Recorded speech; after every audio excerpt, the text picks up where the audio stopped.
Hi, everyone. Welcome back. Today, we are going to be discussing a powerful strategy that can really positively impact your child's behavior, self-esteem, and sense of belonging. As parents, we often underestimate the impact of responsibilities and the sense of purpose that they can provide.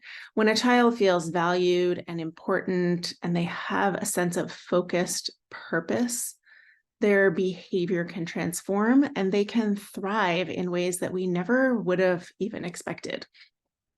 Before I get into it, if we're just meeting for the first time, I'm Dr. Catherine Endy, the family life coach, and I help parents of little kids feel calmer, more confident, and more connected to their kids so they can enjoy parenting.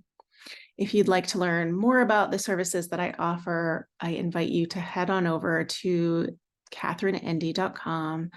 And there you can hear stories from parents that I've worked with and how parent coaching with me has really helped them, sometimes in ways that they didn't even anticipate.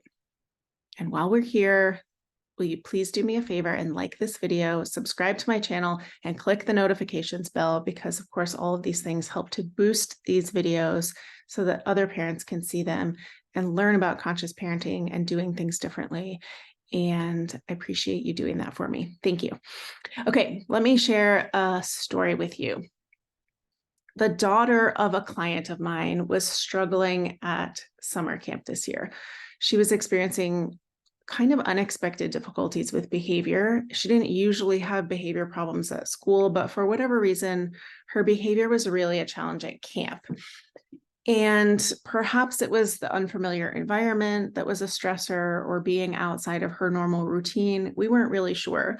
But several days in a row, she got sent home from camp. Mom got a phone call that she had to stop what she was doing and come pick up her daughter at camp because she had pushed another child and the child got hurt. And this happened repeatedly, like a couple days in a row.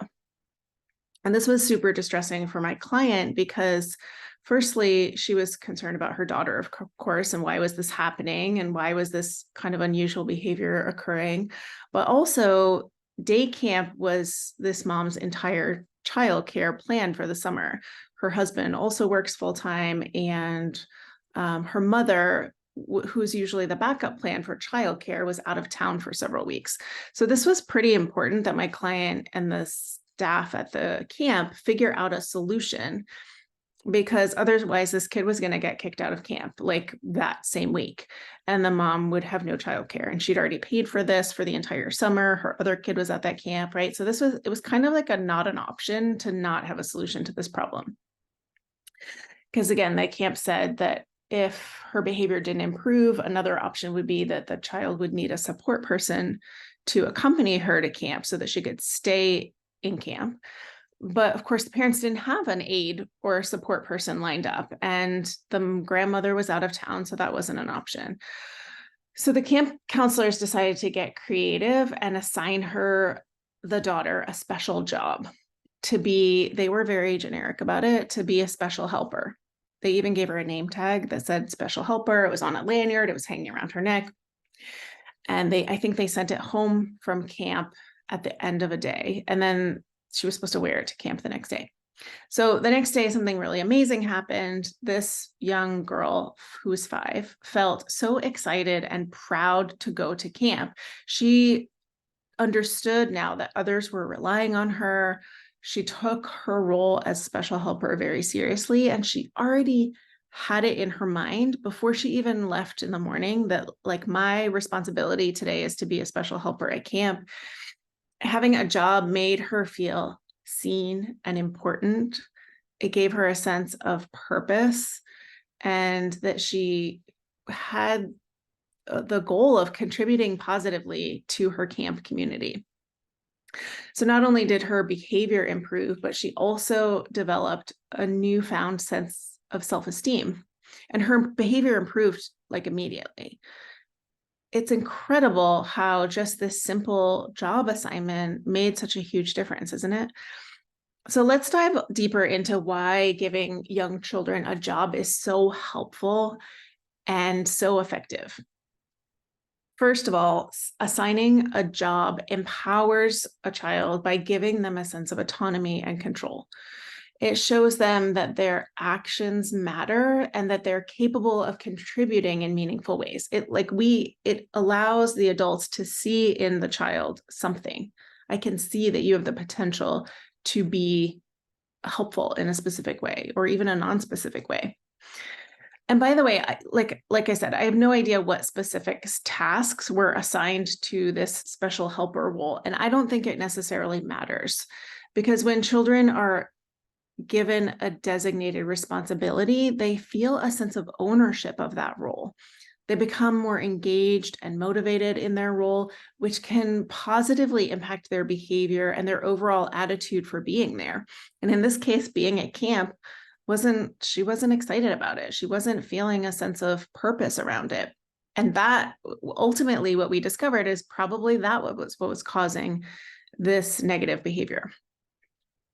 This is why schools and preschool programs often assign classroom jobs. You might hear your kid come home and say, I was the line leader today, or I was the door holder, or I was the, table wiper, or whatever. And I'm a big fan of this approach. I think every child in the classroom should have a job, and that the teachers should make it a really big deal and make a big deal of the importance of these jobs. So not just there's line leader and door holder and table wiper and marker checker and, whatever those handful of jobs are, but that if there are 25 kids in the classroom, that there be 25 jobs available.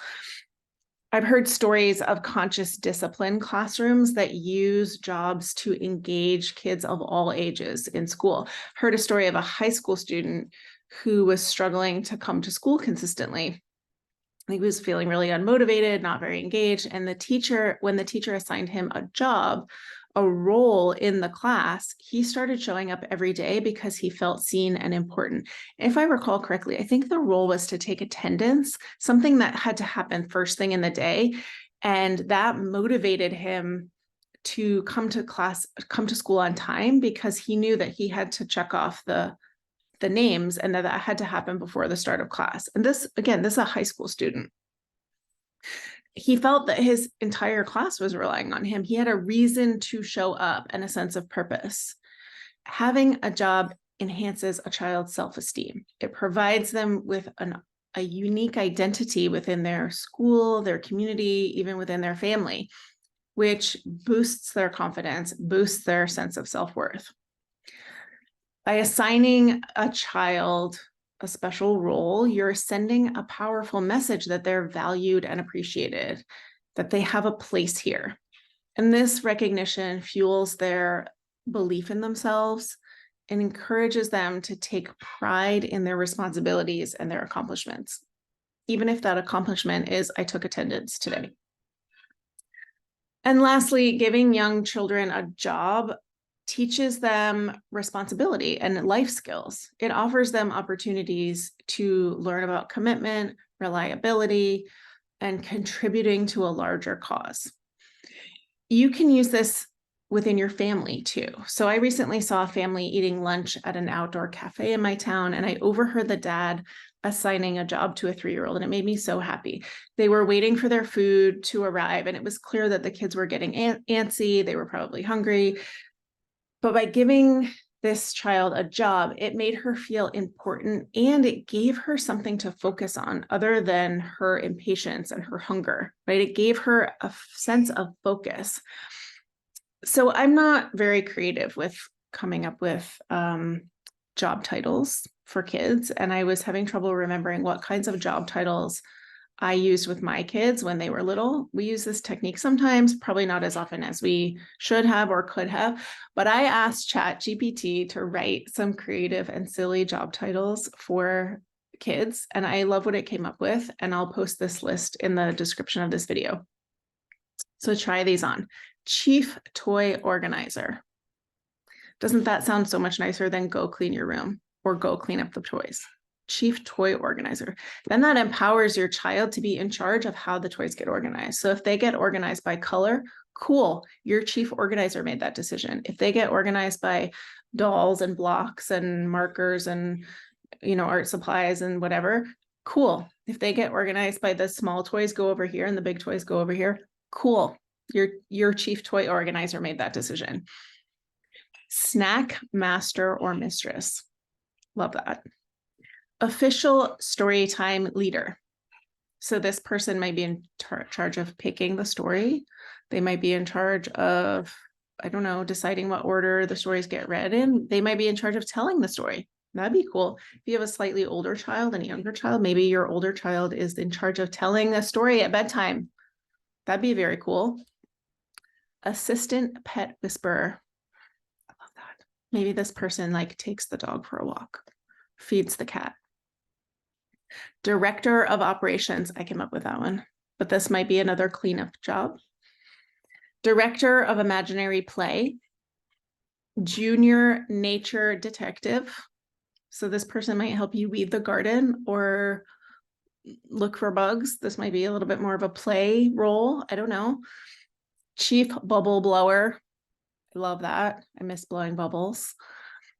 Official song selector. This might be in the car when you're driving somewhere. Who gets to pick the song? The official song selector. Or as you're doing cleanup time or making dinner, maybe you have someone who gets to choose what songs you put on for the music to go with that activity. Chief puzzle solver. Mini chef extraordinaire. I love that. When my youngest was little, I have a picture of him chopping mushrooms when he's like 2 years old, and I love it so much. There are certainly safe kitchen jobs that you can give to children, and it helps them to feel really engaged in the meal prep. Official bedtime inspector. I love that too. So that might be the child who goes around and makes sure that everyone has done their bedtime routine. So for those of you who have more than one child, I can already hear the what ifs. And maybe even if you only have one child, but I was thinking of what ifs around, what if my younger child is jealous that his sister gets to pick the songs? What if they're too bossy when they're being the bedtime inspector? What if someone feels left out? But the beautiful thing about job titles is that they can be temporary. You can switch it up. So it doesn't mean like big sister always gets to pick the song. Maybe you have an official storytime leader, an official bedtime inspector for a week, and then those roles shift the next week. Maybe you go one day on, one day off. Maybe you put the job titles in a bowl and each kid gets to select their role. Maybe once you've been doing this for a while, the kids even get involved in writing those job titles. It could be kind of fun. And doing this gives kids a sense of ownership of those tasks. And also, or maybe of that time of day. So an official bedtime inspector whose job it is to make sure that everyone has brushed their teeth. Maybe they have a little notepad and they go around and they ask everyone in the family, including grownups, if they've brushed their teeth, put on their pajamas, if they've used the potty or had a diaper change. This might take a little extra time at first, but I suspect it will minimize bedtime struggles because there's so much more clarity and focused attention and a little fun mixed in, and it's playful and it's not the grown-up, it's not you, the adult, going around and saying, did you brush your teeth? Why haven't you put your pajamas on? Right? It puts someone else in charge of that responsibility, which I think that sounds pretty freeing to me.